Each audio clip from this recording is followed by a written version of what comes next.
Buenas tardes. 24 horas después de materializarse el acuerdo de gobierno entre PP y Vox en Castilla y León, hoy hemos escuchado más detalles de cómo se aplicará esa llamada prioridad nacional. La Junta aclara que se cumplirá siempre la ley. Ante las críticas y las dudas que ha producido ese acuerdo alcanzado por el PP y por Vox y que incluye ese concepto de prioridad nacional, hoy Carriedo ha querido lanzar un mensaje de tranquilidad y ha vuelto a reiterar: todo se va a realizar conforme a la legalidad. También se van conociendo más entresijos de la presunta trama que dirigían Santos Cerdán y Leire Díez. Según los audios del sumario, la fontanera del PSOE presumía de que la directora de la Guardia Civil era de su confianza. El sumario desvelaba efectivamente esas presiones a la UCO. Antiguos mandos hablan de ser obligados a ponerse de perfil y esta mañana los audios de Leire Díez confirmaban que se había reunido con la directora de la Guardia Civil, a la que se refieren las grabaciones como persona de su confianza. Además, la UCO explica en el atestado que cuando Díez habla del Juan del Uno solo puede estar refiriéndose a Pedro Sánchez, que habría sido conocedor de toda esta trama. Este vehículo será el que lleve al Papa León XIV en su visita por Madrid. Una especie de papamóvil que ha salido de una fábrica de Burgos. Han adaptado un carrito de golf para que pueda tener contacto directo con los fieles que lo vayan a ver. A falta de menos de 48 horas para que el Papa visite Madrid, aquí ya está todo preparado con cortes de tráfico como en esta plaza de Lima donde nos encontramos. Aquí se celebrará uno de los actos más multitudinarios de esta visita. Muchas ganas todos de hacer el examen y acabar ya por fin. Yo quiero irme con mis amigos de fin de semana y todo eso, porque ha sido un año un poco duro. Ahora sí, los miles de jóvenes que se han enfrentado a las pruebas de acceso a la universidad en Castilla y León pueden pensar en los planes del verano. Acaba la PAU y las sensaciones son positivas. Las notas las conocerán la semana que viene, pero el porcentaje de aprobados siempre suele superar el 90%. Ni rastro del tiempo de verano con el que iniciábamos el mes de junio. Las temperaturas han caído y esta mañana ha sido más propia del otoño. Y lo peor de todo es que la próxima madrugada puede ser incluso más fría.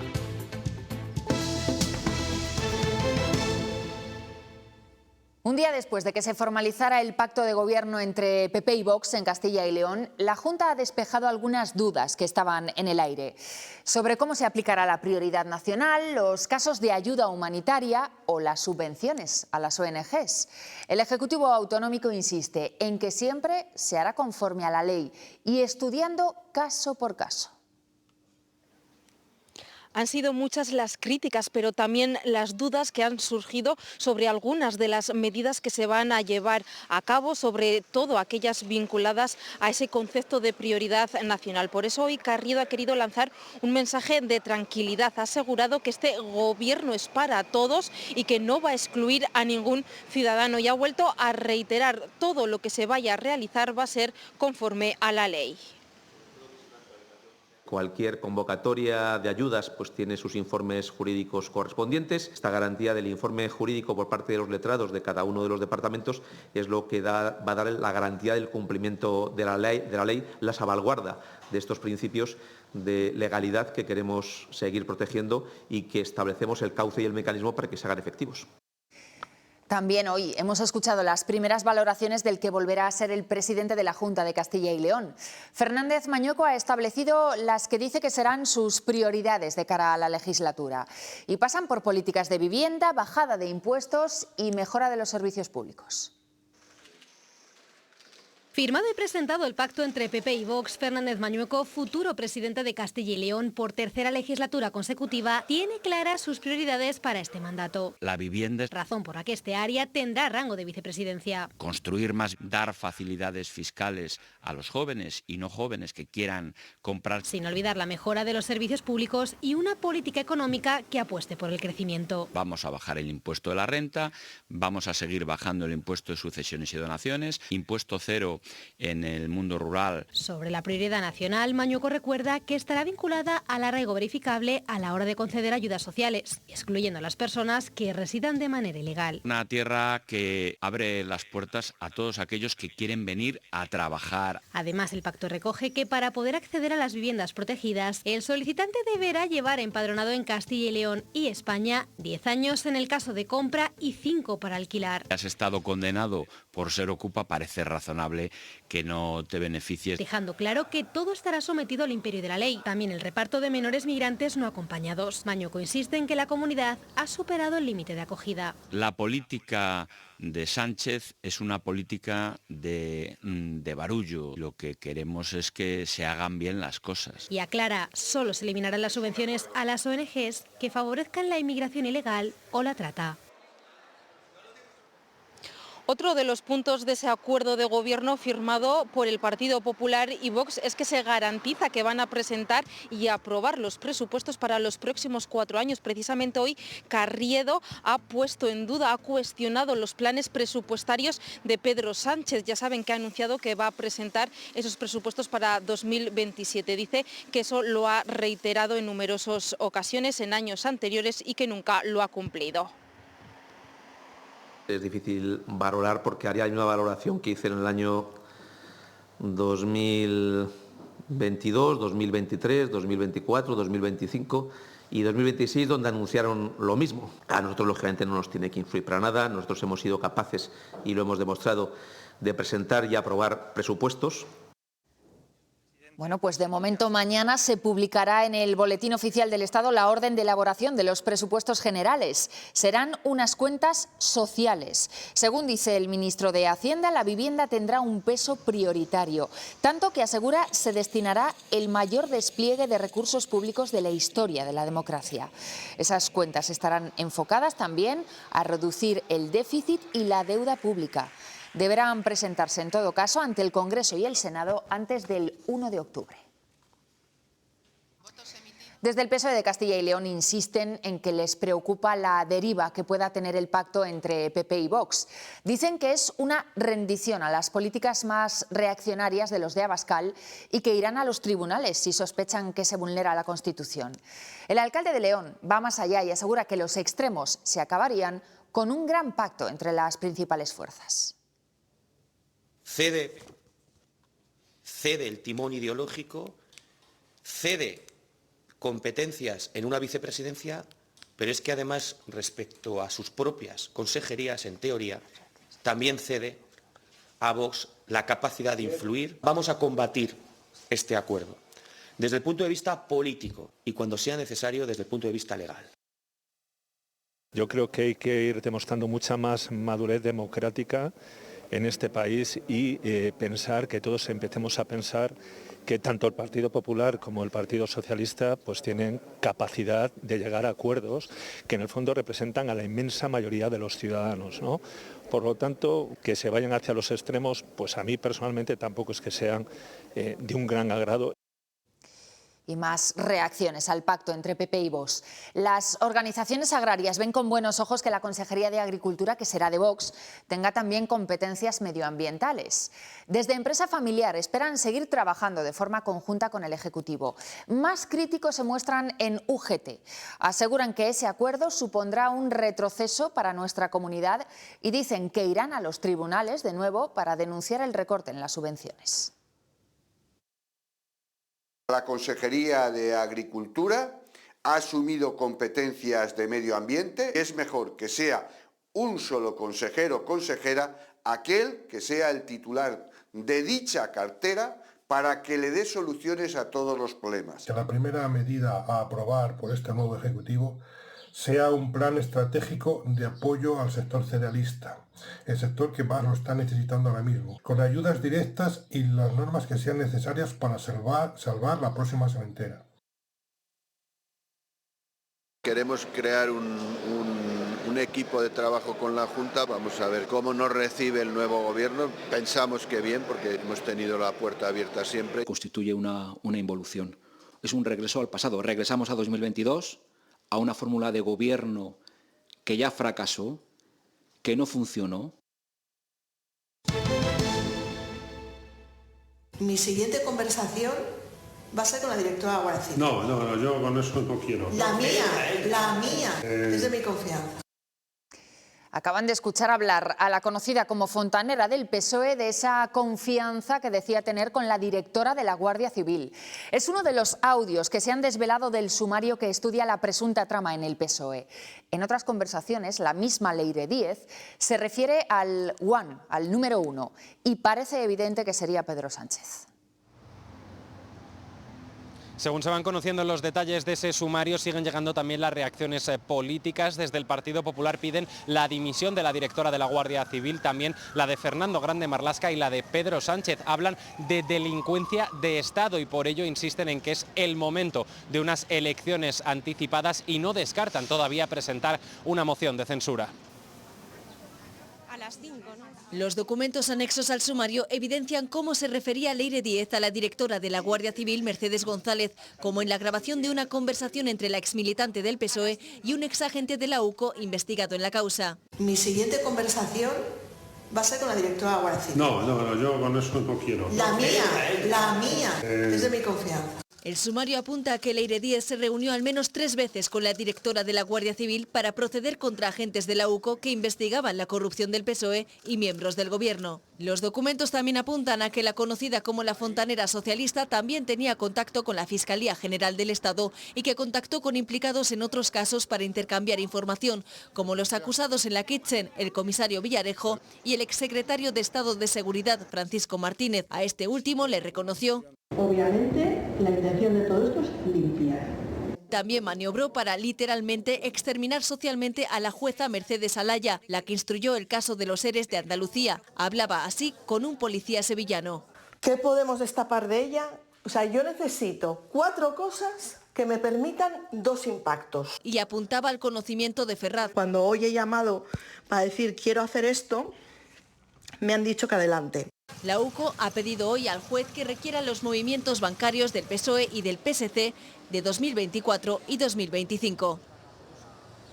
Pedro Sánchez no sabía lo que hacía su Fiscalía, su Guardia Civil, su partido al completo, incluso su gerente. Lo que tiene que hacer es dimitir inmediatamente por incompetente.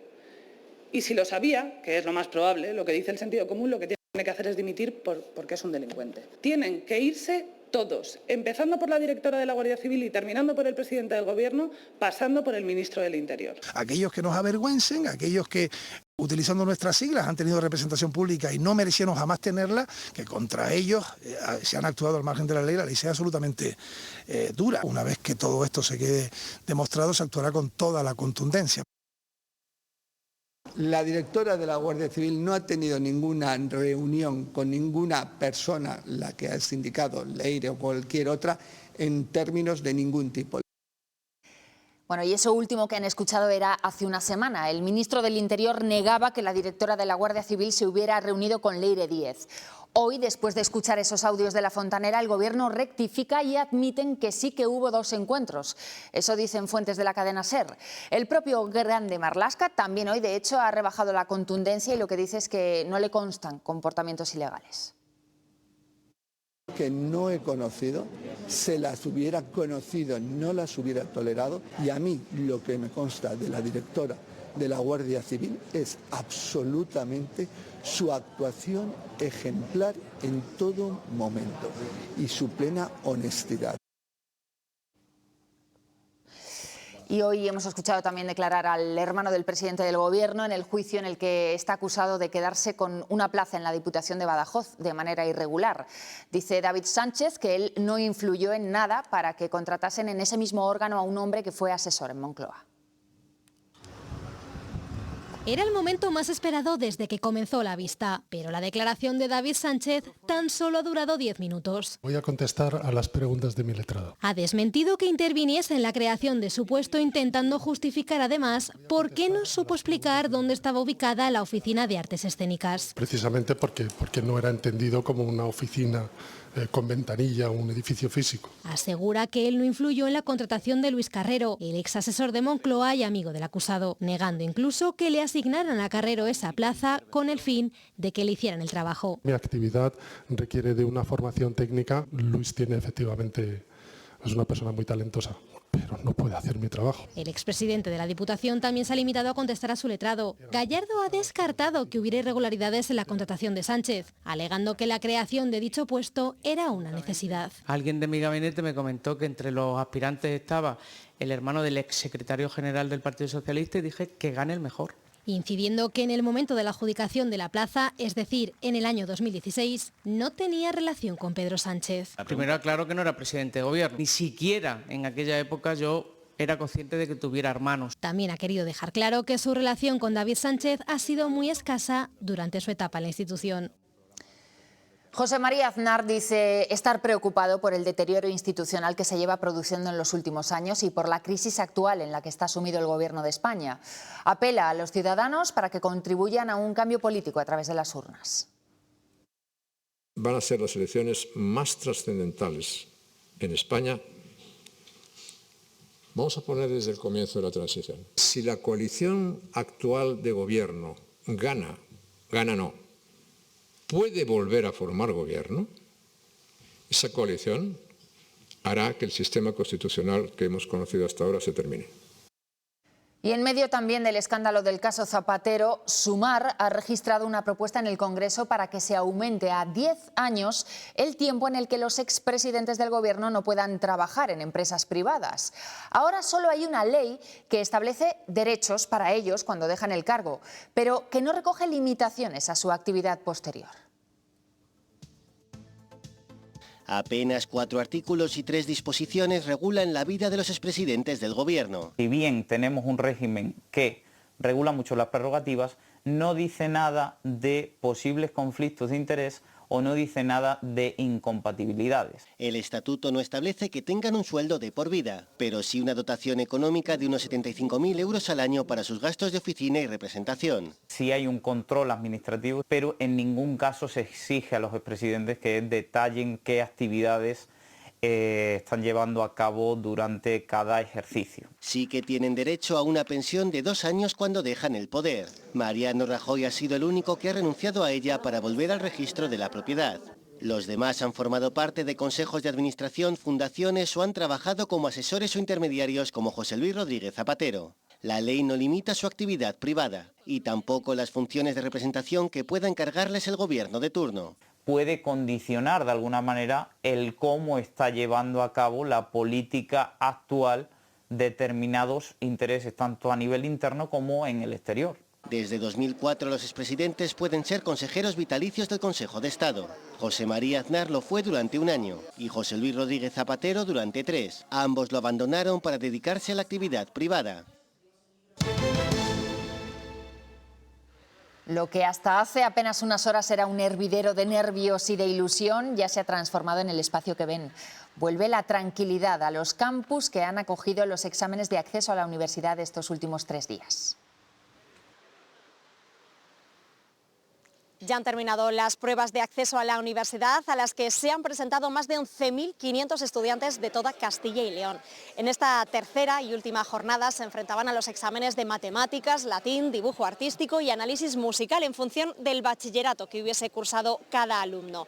Las calificaciones estarán publicadas la próxima semana, el 10 de junio, en las páginas web de las universidades públicas de Castilla y León. Hoy en los pasillos ya nos hemos encontrado con menos nervios y en cambio con más ganas de pensar ya en los planes para disfrutar este verano. El primer día era más por el tema de hacer exámenes y tal, pero ya ahora que este es el último y encima es algo que controlamos, bastante bien. Con mucho ánimo para sacarlo muy bien. Confiamos en nosotras y en lo que hemos trabajado durante el curso. Yo no solo necesito aprobar, así que no estoy nada nerviosa, la verdad. Yo con lo que salga pues salió. Yo me lo esperaba mucho peor, la verdad, y me ha sorprendido de que me ha salido mejor de lo que me esperaba. Muchas ganas todos de hacer el examen y acabar ya por fin. Yo quiero irme con mis amigos de fin de semana y todo eso, porque ha sido un año un poco duro. Aquellos que se hayan examinado esta mañana se habrán abrigado más de la cuenta, ya que el inicio del día ha sido más bien frío. Las temperaturas han caído por debajo de los 10 grados en muchos puntos de Castilla y León, y lo peor es que los valores de la tarde han estado lejos de los últimos días. La máxima ha vuelto a estar en Candeleda, con 30 grados, pero en muchos puntos de la comunidad ha costado que el mercurio llegara a alcanzar los 23 grados. Se nota un descanso.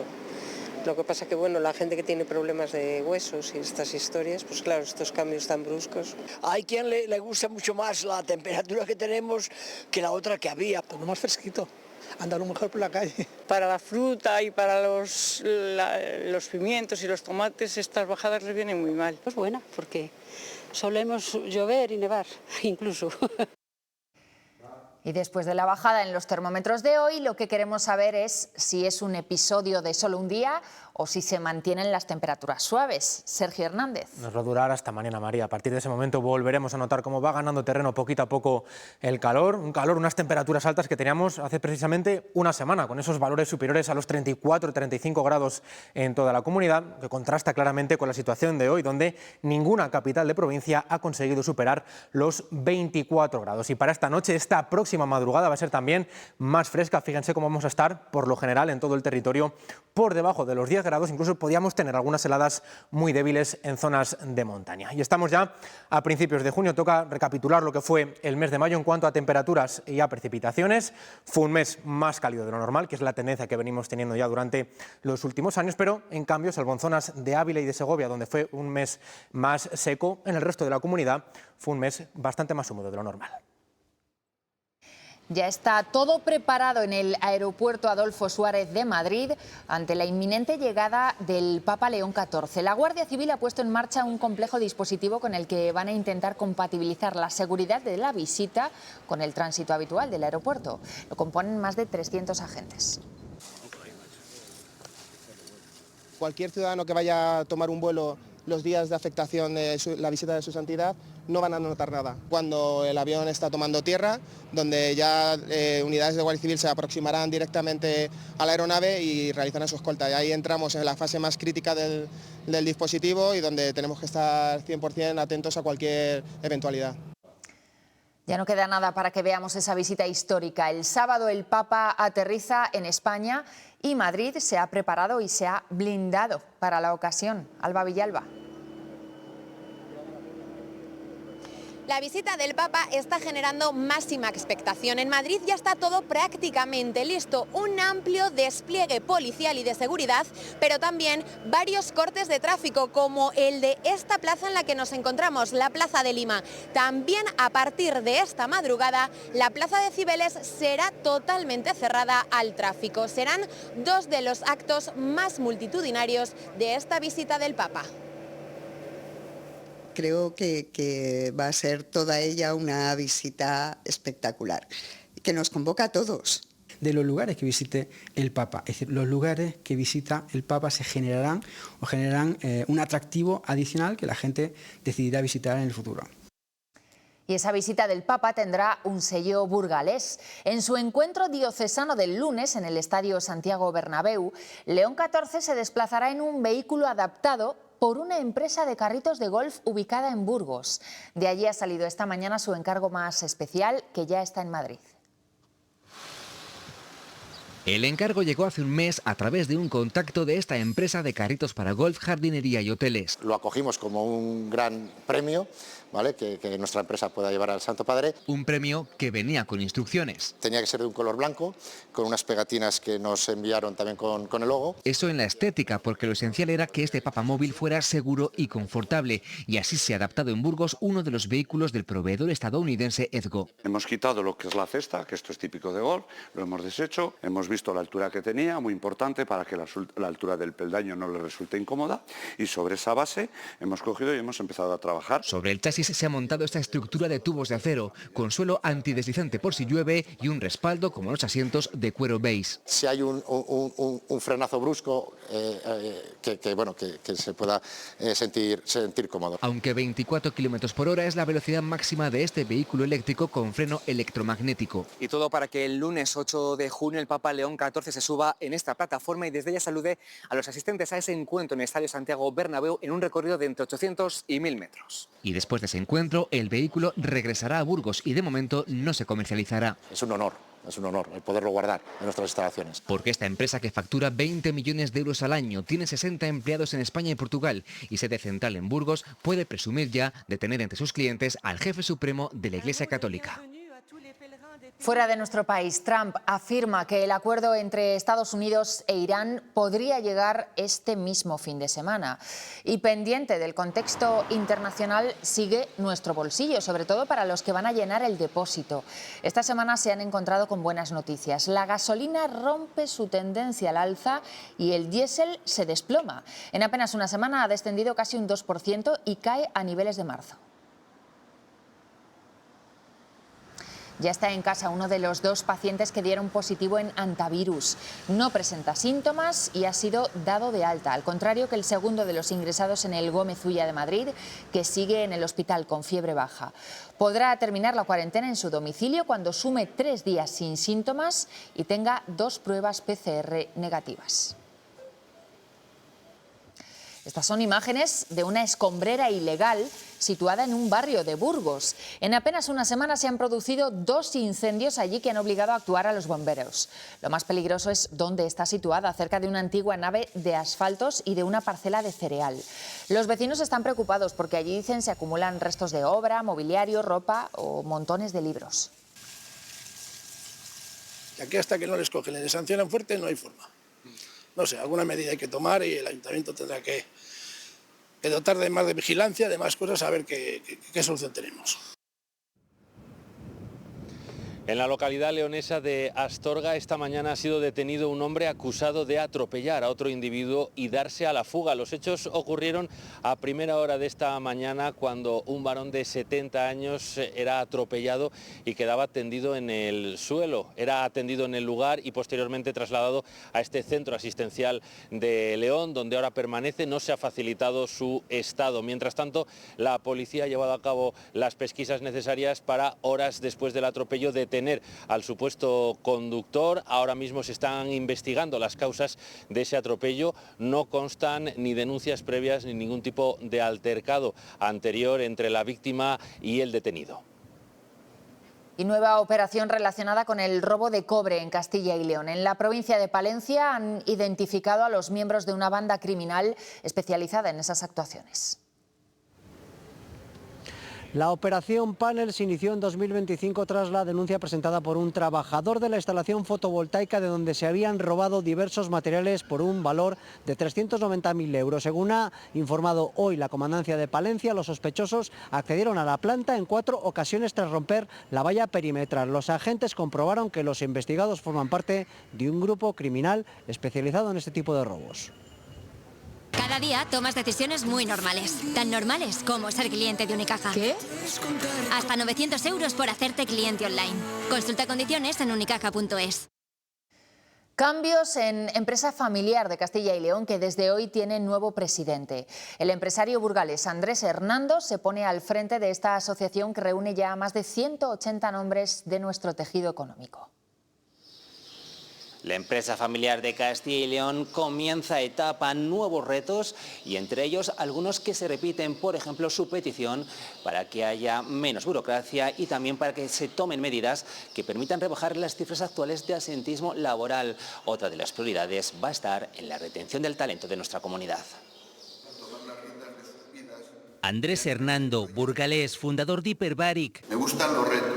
Desde hoy es el nuevo presidente de la empresa familiar de Castilla y León. Trataremos de hacerlo bien. Comienza así su mandato y lo hace insistiendo en una de las reivindicaciones habituales de la asociación. Tenemos que conseguir facilitar todos los trámites burocráticos a las empresas. Y en ello va a trabajar. Es una de sus peticiones. Otro de los retos, que se reduzcan las cifras de absentismo laboral y también... Vamos a trabajar por mejorar el talento, por mejorar la formación. Para que se quede en Castilla y León, comunidad autónoma donde asegura hay más inspecciones fiscales que en otras. Por eso, dice... A lo mejor hay que quitar inspectores que no tienen nada que hacer y dedicarlos a otras cosas. Son los mensajes de quien acaba de llegar y este de quien se despide. Somos el pilar del estado de bienestar porque somos los que creamos los puestos de trabajo. Estamos contentos en la Junta Directiva y para mí ha sido un balance positivo.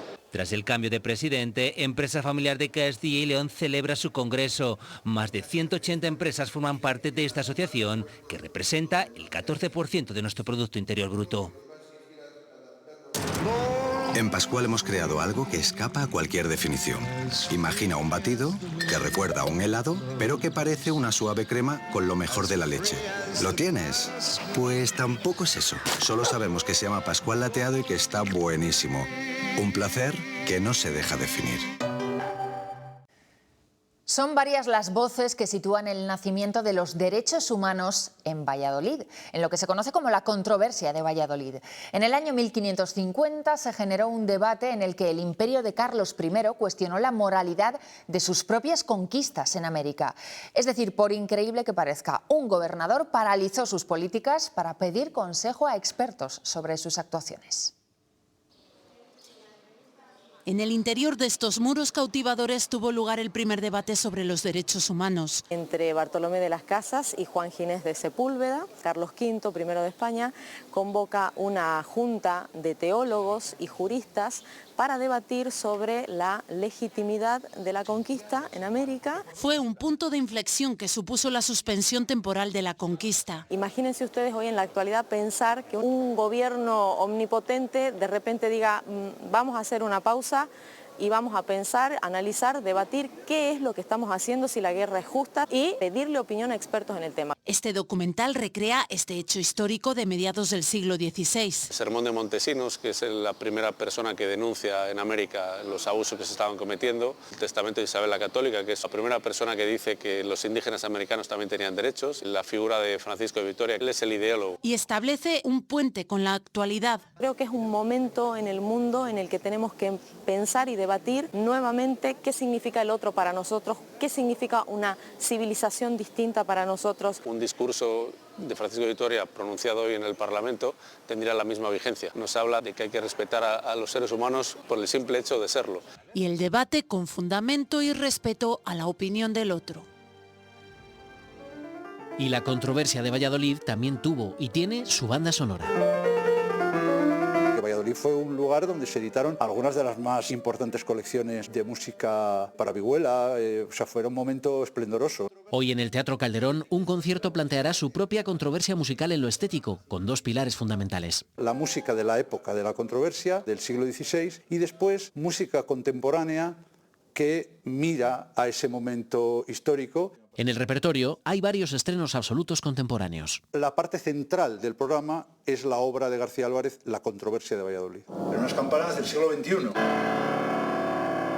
Tiene 6 partes, en cada una de ellas hay un texto con las ideas principales de los intervinientes en el debate, y yo mismo leeré los textos de Juan Ginés de Sepúlveda y de Bartolomé de las Casas. Lo actual es la gran especialidad de Diego Fernández Magdaleno, con más de 300 obras estrenadas en su carrera. Siempre quiero que esté muy personalizado el programa, y es ahí cuando yo pido una obra a un compositor. Este riosecano, Premio Nacional de Música en 2010, es fiel defensor de esta nueva música culta, un estilo no siempre fácil de entender. Hay una necesidad de aprendizaje y hay que hacer un esfuerzo mayor por difundir la música contemporánea y por enseñar la música contemporánea. El recital de hoy, por tanto, tiende manos entre dos mundos en varios ámbitos, geográficos, históricos y musicales.